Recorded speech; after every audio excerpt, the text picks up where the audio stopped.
Hi friends, welcome to Chelsea Reads, where we get to live vicariously through other people's drama. Today we'll be exploring r/AmItheA. Am I the A for not paying my drinks? Throwaway account because we shared social media accounts and I don't want him to know it's me, ... I, 20 female, went on my first date I had with a guy, 22 male. I met him online and with text we clicked pretty well. I asked him if he wants to grab a drink sometime and he said yes. We went to a bowling hall and I just wanted to have 1 or 2 beers. That's it. I didn't want more alcohol. I'm assuming that OP lives in a place where they're allowed to drink before the age of 21. When he arrived, the click I thought we had was gone. The way he acted and the things he did were different than through text, and he told me all kinds of stories that gave me big red flag energy. Now here's the deal. On the date, he ordered everything. He didn't even ask what I wanted to drink, which is a red flag in my eyes. He never asked if I even wanted alcohol. He started with a few shots. I didn't really want shots, but it already arrived and I kind of feel obliged to drink the shots. But he kept secretly ordering shots, and after the 5th shot, I told him that he needed to stop ordering them. I wasn't planning to get drunk and just wanted to have a great time. He told me he got all that alcohol because that will give us a great time.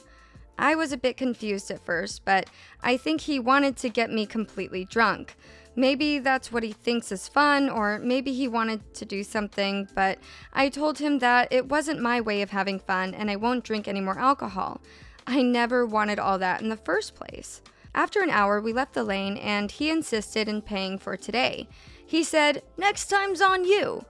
When I told him that I really wanted to pay my part, he refused and said that this one is on him and the next time I have to pay. The thing is that I don't want there to be a next time. I have no intention in ever meeting him again.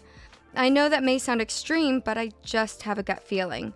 Trust that gut feeling, girl. Really, like so many red flags. I'll save the rest of my commentary for the end, but trust that gut feeling. When we were walking to the train station so he could get home, he offered a second date. For some reason, I said yes, and now we will go bowling again next week. I wanted to say no, but I think I got scared. Here's where I think I may be the A in all of this. He went home probably thinking it went great. I didn't say how I felt and that I never wanted to see him again. I just said yes to the second date. I went home and I messaged him that we had a great time, but I didn't think we matched. He asked me why and said that he had a lot of fun. When I told him that his lifestyle may be a bit extreme for me, he asked me to pay my part of the drinks. If I wasn't going on a second date, he didn't want to pay for me. I refused. I told him I never wanted to drink anything I drank that day, so I won't be paying. It wasn't fun for me. I told him that I did offer first, but that he didn't want me to pay, but now all of a sudden he does? It just felt like he wanted to pay because he wanted to force a second date on me. I blocked his number now, but I think I should have done things differently. Am I the A? Oh girl, no. No! In fact, actually, it was probably the smartest and safest thing you could have done to have said yes in that moment. I know you sound like such a sweet person, OP, and I know it probably felt like that you were being dishonest, and for really sweet people, that can kind of be harmful to the soul in a lot of ways because it's not your instinct to lie. But in this case, it was your instinct to lie, and it was for your own safety. It was to protect yourself. I normally don't condone lying, but you really, you don't know how people can act sometimes. And so I think that it really was the safest thing that OP could have done in this case was to just placate the guy and say, yeah, sure, second date sounds great, in order to just get herself out of that situation in a safe way. You know, because you just really don't know what some people are capable of. And to be honest, she doesn't know this person.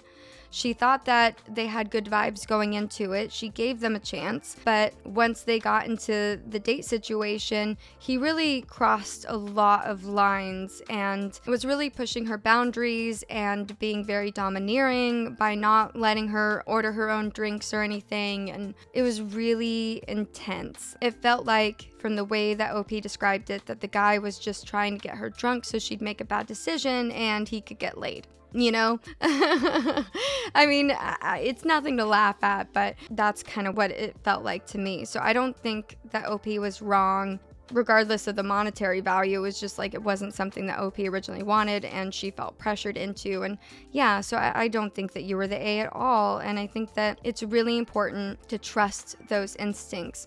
Trust when you feel like in your gut that there's a red flag, that this situation might be unsafe. Like, I don't even think that she really felt like it was unsafe in the moment, but there was still like this part of her that felt like it was unsafe, and she listened to that part. Like, there's this really good book, I'll have to look up who the author is, but it's called The Gift of Fear, and this book talks about listening to that gut instinct, and that when your red flags are going off like that, when your hackles are going off, if you listen to that instinct, that can actually save your life. And I'm not trying to imply that the guy was dangerous, but you just never know. You never know. And so it's always good to protect yourself. And in this case, saying yes and placating this guy until she was back home and safe and away from him, I think that was the best move that she could have made. He definitely wanted to get her drunk. He wanted her to be vulnerable. And she was really good for standing up for herself and saying, no, I'm done drinking. This was a really good post. I think it's a really good warning to a lot of other younger women out there. If you're in a situation like this, listen to your instincts, trust your gut, and on a first date, don't lose your head or compromise yourself in any way that could potentially make you feel unsafe. Am I the A for not arranging childcare when my husband was sick? Yikes. That doesn't sound very considerate. Let's see how this turns out. Over the last 7 years, I have been the primary caretaker for my husband's and my 3 children, who are 7, 5, and 2. Through maternity leaves and then working evenings or overnights, I am still the one who does the most childcare and household tasks. Whenever I was staying at home with the kids and was sick, my husband would just go about his routine as normal. He would leave without checking if I would need help for that day. There would be times when I was so ill I needed to call reinforcements, but I would arrange that. Recently, my husband got a job where he gets 1 weekday off. Today is his day off. I am working today and I have several meetings and trainings that I need to attend. He has been messaging me non-stop that he is sick. I told him that it's his responsibility to arrange for care since he is the parent at home, as I had done that many times when I was home with our children. He has texted me, "What is wrong with you?" all caps, several times about me telling him that he needs to make his own arrangements. I asked him several times if he had ever asked me if I needed help while sick. He keeps asking what is wrong with me. I don't feel like I am the A because this is the same treatment he gives me, but maybe I am? No, I don't know, like what goes around comes around. Treat people how you want to be treated. Isn't that the golden rule?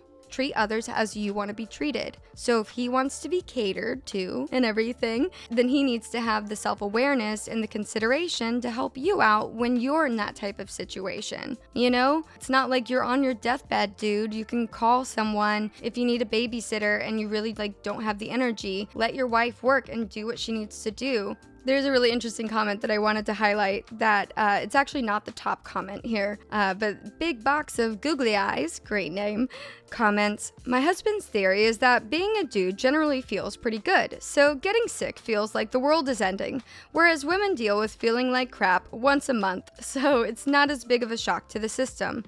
That said, my husband also takes over all the household duties when I'm sick because he's not an a-hole, unlike OP's husband."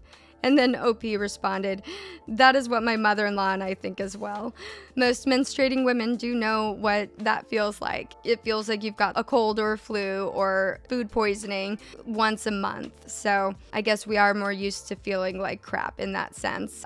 It's kind of unfair, but maybe that explains why OP, your husband, is becoming a big old man babies, because he's not used to feeling like crap. Not that that's an excuse, it's just an explanation. But I hope that your husband steps it up and everything. Maybe when he's feeling better, have a good little sit down and just air out your feelings. Sounds like that this has been bothering you for a long time. So you can be like, "Hey, yeah, I know that this made you feel really bad when you were already feeling bad, that I wasn't there to provide some extra help. And I'm really sorry about that. I'm sorry it felt that way. But I want to point out that you never offer me help either when I'm in this situation. And so it doesn't feel good, does it? And why don't we just make that commitment to try to be more considerate of each other? going forward. You know, you can't change the past. There's no reason to dwell on it if it's not something that is going to be productive, you know? So going forward, let's both agree to be more considerate of each other, especially when we're feeling down. And that way we'll both be feeling more heard and helped out by the other person if/when the situation comes up again. And really just have a good, calm, mature conversation, and that can really go a long way. So that was r/AmItheA. Let me know what you think of today's stories down in the comments. As always, thank you guys so much for watching. It really means so much to me. And yeah, give this video a little like, subscribe to the channel if you haven't already, share it with a friend who you think might enjoy it. And I hope that you have a wonderful, wonderful day. And as you go throughout your day, please remember to be kind to other people and be kind to yourself. Talk to you soon.